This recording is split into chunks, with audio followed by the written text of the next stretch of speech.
ઉર્મિલાની મંજૂરી લઈને આવ્યો તારા પત્નીની, પણ લક્ષ્મણજી ઉર્મિલાની મંજૂરી લેવા નથી ગયા. શું કામ? ઉર એટલે હૃદય અને મિલા એટલે બંનેના જેના હૃદય એક હોય એવું દિવ્ય પાત્ર એટલે ઉર્મિલા. પ્રભુ, મને મારા ધર્મપત્ની ઉપર સંપૂર્ણ વિશ્વાસ છે,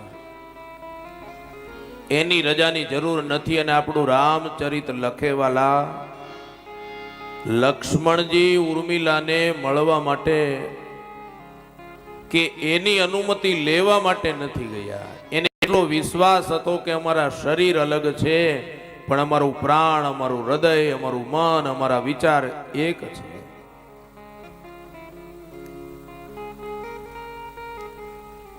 અને આપણું રામચરિત માનસ લખે છે, ઉર્મિલા છે ને એ પાયાનો પથ્થર છે. રામાયણમાં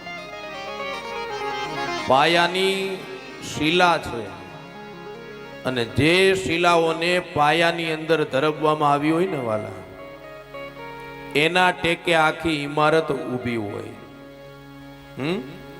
જે શિલાને, જે પથ્થરને પાયામાં ધરબવામાં આવ્યા હોય એના ટેકે આખી ઇમારત ઊભી હોય. આવું દિવ્ય પાત્ર છે. મેં કાલે કીધું એક એક પાત્ર શ્રેષ્ઠ છે. અને આપણું શાસ્ત્ર તો લખે છે,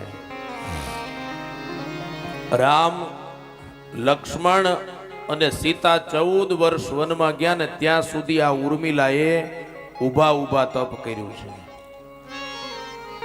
એક ક્ષણ માટે, એક મિનિટ માટે, આંખના પલકારા જેટલા સમય સુધી પણ ઉર્મિલા બેઠા નથી.